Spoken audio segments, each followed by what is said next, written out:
You're listening to Workforce Innovation News, powered by LWIA 23. Get ready to hear about all things workforce development and workforce innovation. And now, on to the episode. Hello and welcome to WIN, Workforce Innovation News. I am Jamie Korda-Hijawi, the Director for LWIA 23. Today I have with me Mr. Courtney Yockey, who is the President of Effingham Regional Growth Alliance. Welcome. Thank you for joining me today, Courtney. Thank you for having me, Jamie. I'm so glad to have you here because we have so much to talk about. We have just a short time, and I know we're going to hit that time limit real quick. It's going to fly by.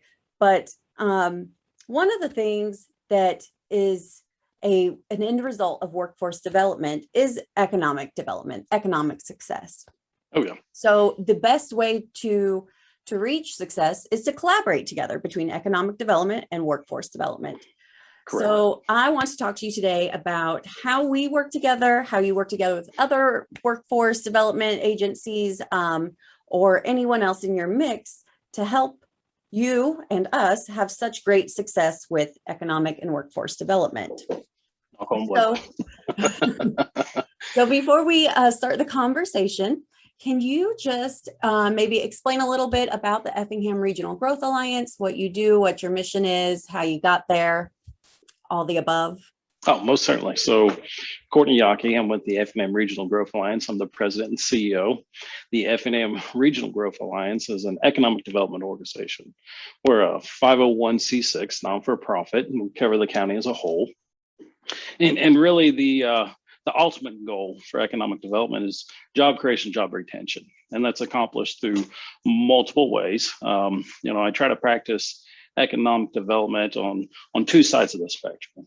One, business retention and expansion, and two, recruitment. So I'm a huge advocate for business retention and expansion.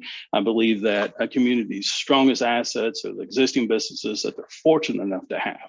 So we want to try to anchor them to the area, let them know that we're here to help, encourage them to grow, and hopefully that growth results in additional employment opportunities. On the other end of the spectrum is try to recruit various things to the area, commercial, industrial, or just whatever opportunities that we're able to grasp a hold of. As you noted, kind of the difference between economic development and workforce development, I think it's two and the same. Community development definitely plays a big role into it, but workforce development is huge, especially when you're looking at trying to provide tools and resources for your local businesses to grow. And you need that talent pool to be able to recruit anybody else to the area. You're absolutely right. And you say that, but what our listeners might not know yet is that you live that. And that is why you're one of my favorite people to work with. You really have a passion for it, and it's very obvious. One of my favorite things to do is when I go to Effingham County and I visit businesses with you. You understand what I do, and you help those businesses understand it. And so they're already kind of expecting me. They understand what's going on, and that rapport that you already have with them just leads to me and those businesses building trust even quicker. Oh, yes. So our collaboration has been very successful. And if I had a Courtney Yockey in every one of my 13 counties, we would just blow the entire state away. We would just take over, I'm sure. So you ask my wife, she's probably said that's terrible. Don't need to be more than one of me. But the collaboration, just leave them at work. All the other Courtneys stay at work. It's definitely a value add to both sides. And if I can elaborate on your comment there, or were you getting ready to ask a question? Go ahead. Okay.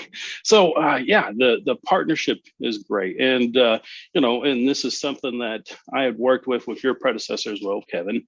And one thing that we find is it seems like these training assistant programs, the WEO programs, what we're able to do to help businesses mitigate their risk when they're hiring new employees or have to bring on additional processes or equipment and need to upskill their workforce, is they're not aware of these programs. And so when we can get in there and talk with them, build good rapport. So not only are we trying to let them know that we're here and, workforce development, or these WEO training programs, just, one of the many tools that we have available to try to assist companies. But I try to get in there, do the 10,000 foot view down and give the big overview of what are these programs, what can they do with them, how they might be able to implement them into their processes, get them thinking about existing training needs and future training needs over the next 3 to 5 years.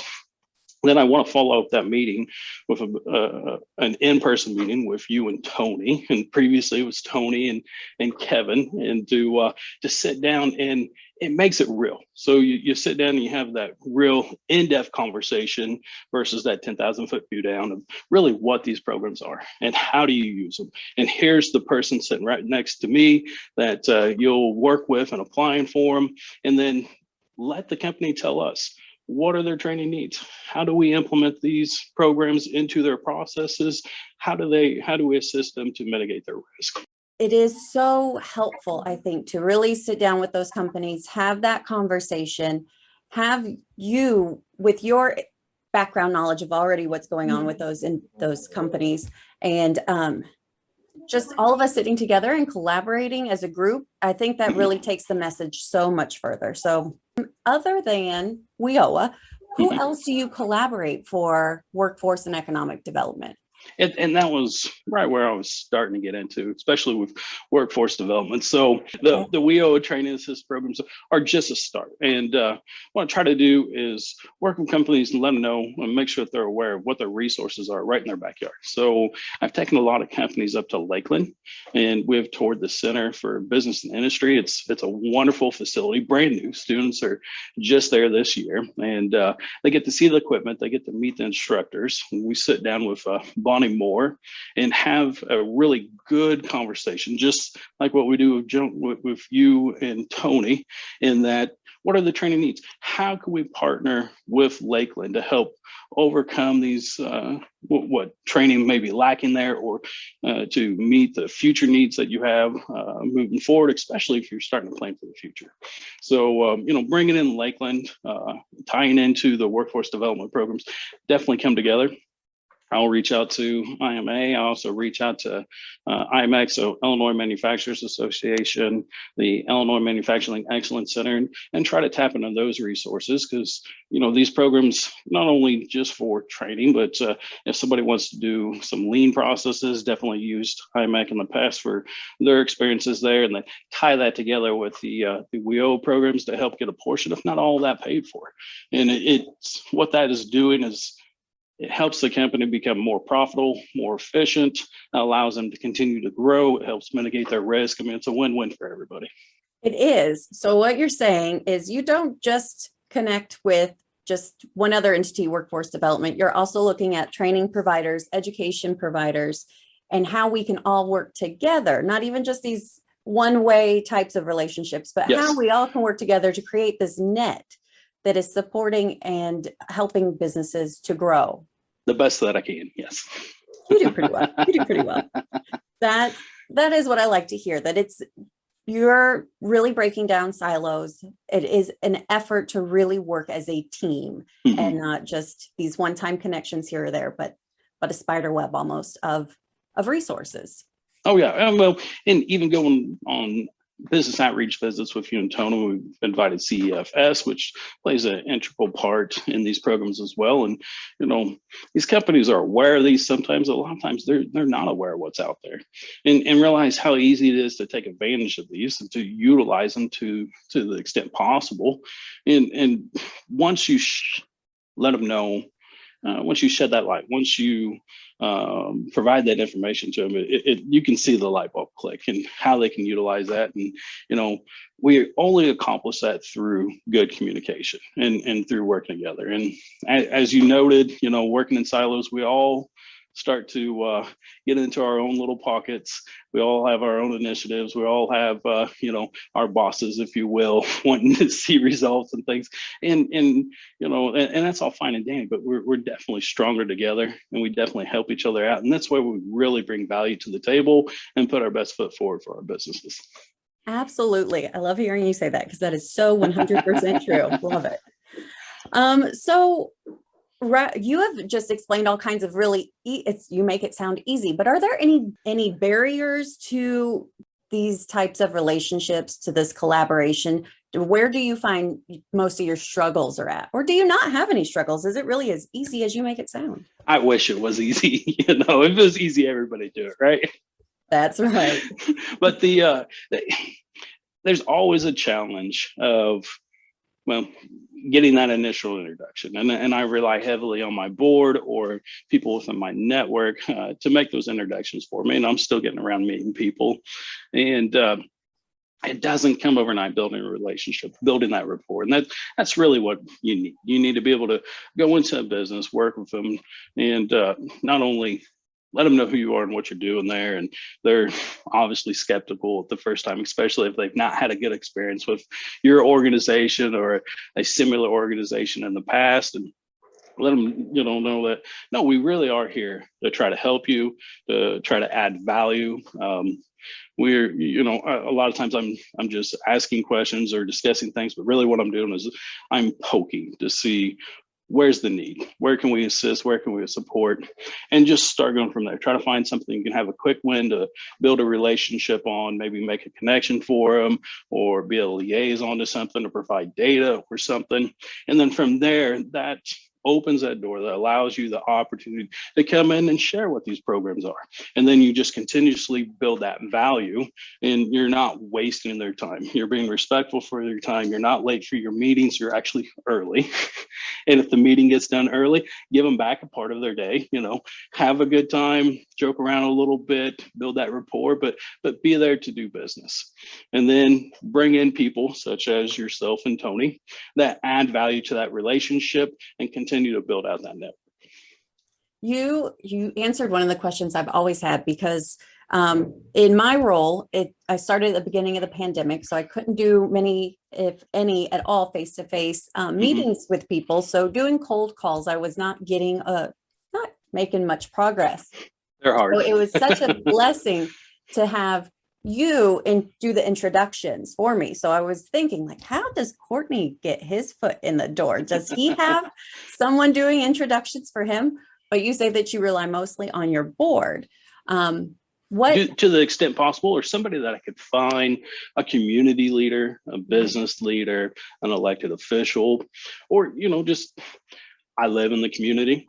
You're out and you see somebody, you're with somebody, and they're willing to make an introduction and just start with that 2-3 minute conversation. If I'm out, I don't want to bother people, or they're at this grocery store. If I'm with my family, I don't want to be bothered as well, but I'm willing to help. There's a fine line. So try your best to start small and continue to grow and leverage any resource that you have made available to you. I'm leveraging you all the time. That's for sure. So what factors promote successful collaboration in Effingham County specifically? Or if you have anything that's general, but what is it in Effingham that really promotes successful collaboration? You said living in the community helps, because you can make those 2 to 3 minute elevator pitches just on the fly when you're out and about. What makes Effingham special?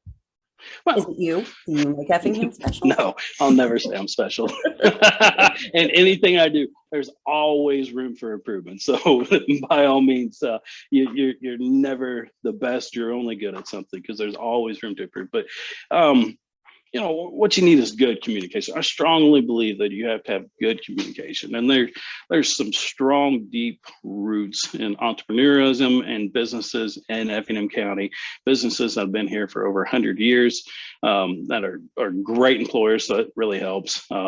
Looking at providing resources not only for training assistants to mitigate this, but we have the interstates, we have access to rail, we have good water, electric, gas. I mean, you got to have that infrastructure in place to be able to allow business to do their processes and to be able to grow. You've got to provide them with a labor pool, and the labor pool right now, not just here but everywhere, it's tight.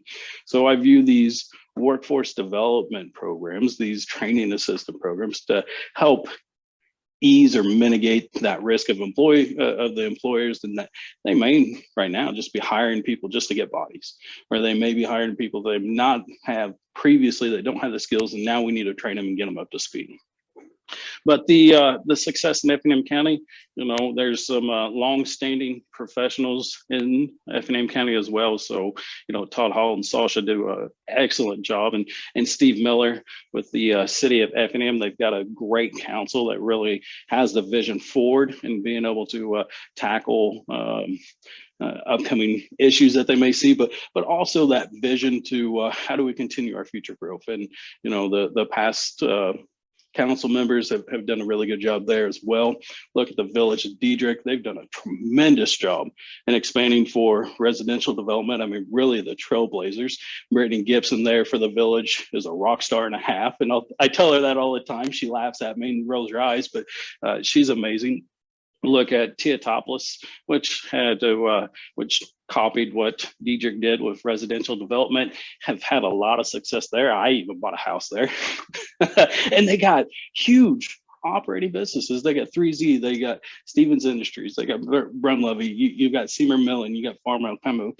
They're right there in Teotopoulos, and obviously everybody's tapping into that to that labor force. But to have a 1,200 community that have such large industry in it is tremendous. And Altamont has purchased some property. They've recently layered a TIF over that for residential development. They're working to try to expand that as well. I mean, they're here. You have community and business leaders willing to put their money where their mouth is. What we have here for Effingham County is you have community leaders, you have business leaders, community, both public and private sector, that are willing to come forward and do the hard work that's necessary to see growth. So, you have DCDC and Diedrich, that was a big push for that TIF and for their growth of the residential development. You have the Wood and Shoe development in Teotopoulos that put up a industrial park.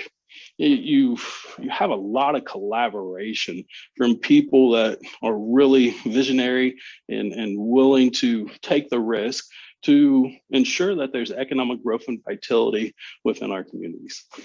That's extreme collaboration. That's going Yes. beyond even just our, closer knit circle. And it is really everyone throughout that whole region working together with a very similar vision and mission in mind. So I liked how you talked a lot about housing developments, because one of the things that's kind of been getting to be a warmer, hot topic is, okay, if we need more people in the workforce, we need to bring them to us, but we don't have enough housing.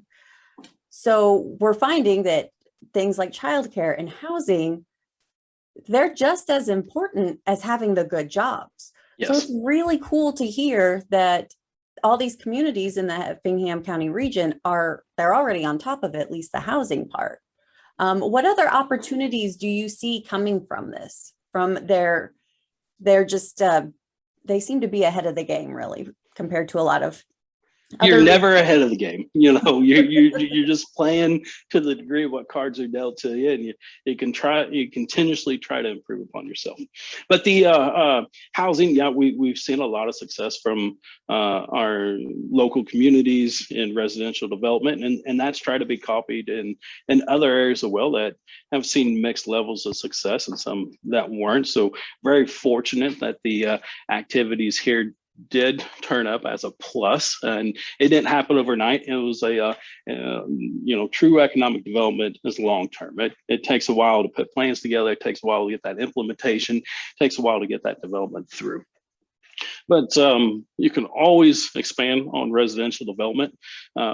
Here at the Alliance, we're trying to look at, we've been in discussion with some property owners, we've been in discussion with our local governments on what can we do, where can we locate additional residential development, how can we leverage the open positions that we currently have with our employers, these good paying jobs, how can we leverage the future positions that are getting ready to come into the community, and then I'd identify Flex and Gate for that, for success that we had in a recruitment earlier this year. How can we leverage that to residential development, effectively self-manufacturing a market for investors to come in to be able to put up housing, whether it's single family housing, multifamily housing, or a multitude of different items there. And then childcare is huge. And we're seeing that I mean, there again, not just here, everywhere, and I can attest to that. And moving to the community here, I've got a 6-year-old, a 3-year-old, and a 6-month-old, and it was difficult in finding childcare, most certainly, but fortunate enough to find some instances. But we're seeing local businesses take that in their hands. So Stevens Industries is getting ready to open up their child care facility on site. So, they're an employer that currently has medical services on site where you go get checkups, you can do labs, and starting next year, hope to have open the child care facility. And that's not just for young kids, also if they're sick, to be able to come in and really trying to adhere to what are the needs of their workers. How do they keep their workers happy? How do they keep their workers there, and be able to really just invest and add value to their lives. So I want to summarize what you just said, but Yeah. I'm never going to do a job as well as you. So I'm going to ask you this question instead, because I've heard you answer this question before, and the way you say it it's just mind blowing. It sounds. Oh man, put me on the spot. Yeah, now you have to live up to it. So why is growth so important to Effingham County and the city and the region in its entirety? In the entirety. Well, if you're stagnant, you die. You've got to continue to improve upon yourself. You've got to continue to grow. You don't want to decline to the extent possible. Looking at census data that's recently come out, Effingham County is one of 14 counties in the state of Illinois that actually seen an increase in population. And I think it's particularly difficult in South Central, Southeastern Illinois, and Southern Illinois as a whole, in rural communities. In that, there's a larger gap for us, not only a population decline, but a larger gap in that 18 to 35, 18 even to 46 range, your young adult, good working families. And there's definitely underlying issues that need to be addressed. And some of that is just the continuation of growth. So being able to provide your residents with amenities, so not just the ability to have a good paying job, be able to work somewhere and be able to pay for a car, raise a family, buy a house, but have good retail options, good food and drink options, have outdoor recreation, good parks, have some type of live entertainment, a lot of things come into play. But if you don't continue to try to improve upon yourself, you don't continue to try to help out your neighbors as well, because your success breeds into them, their success breeds into yourself. We're losing. We've got to continue to try to lift everybody up together. So you're saying that economic development leads to increased quality of life? Most certainly. Yes, awesome. And since workforce is economic development, I can tell myself that I'm just increasing quality of life for everyone around me too. I can say that, right? Yeah.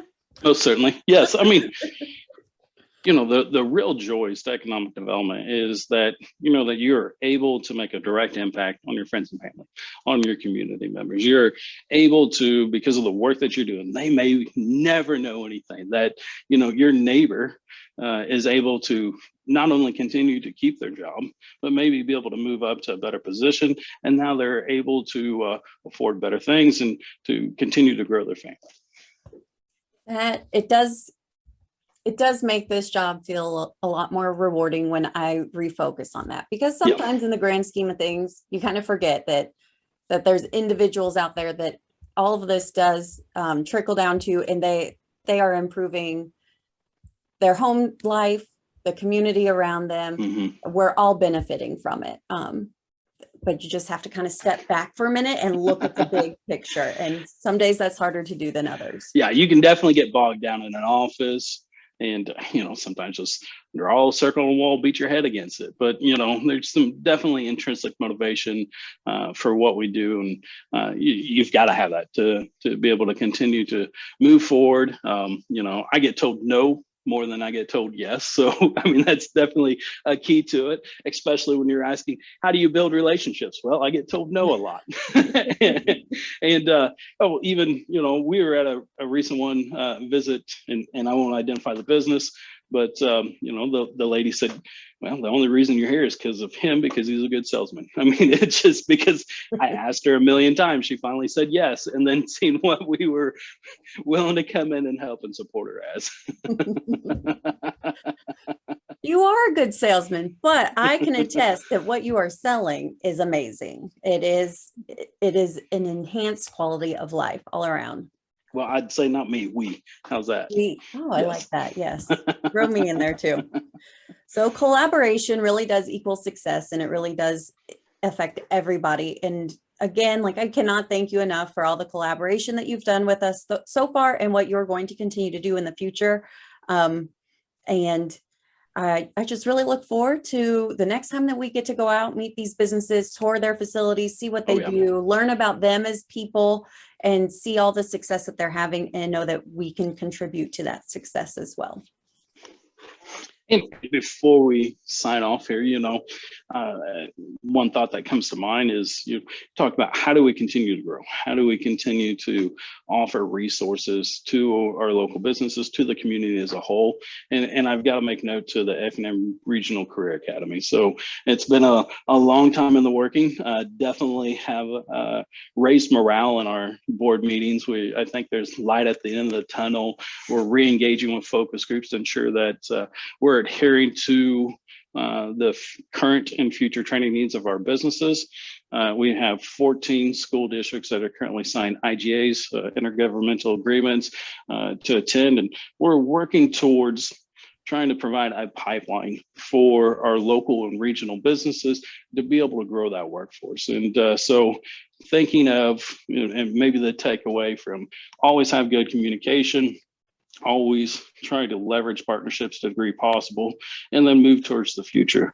And that future is regionalism, in all honesty. And I have a lot of high hopes for the Effingham Regional Career Academy, and that I think it's not only going to help local businesses, it's going to help everybody in South Central and Southeastern Illinois. For sure. I think the Effingham Regional Career Academy is just the manifestation of all of the collaboration amongst all these partners, and it's really cool to see it finally starting to come to life. So I'm super excited about it.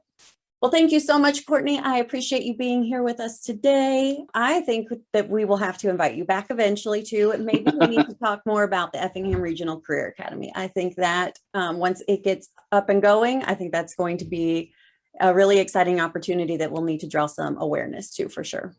I'd love to. Awesome. Well, thanks so much. And I will talk to you all later. You've been listening to Workforce Innovation News, powered by LWIA 23. Don't forget to subscribe to the podcast on Apple Podcasts, Google Podcasts, or wherever you listen to podcasts. To learn more about LWIA 23, visit lwa23.net.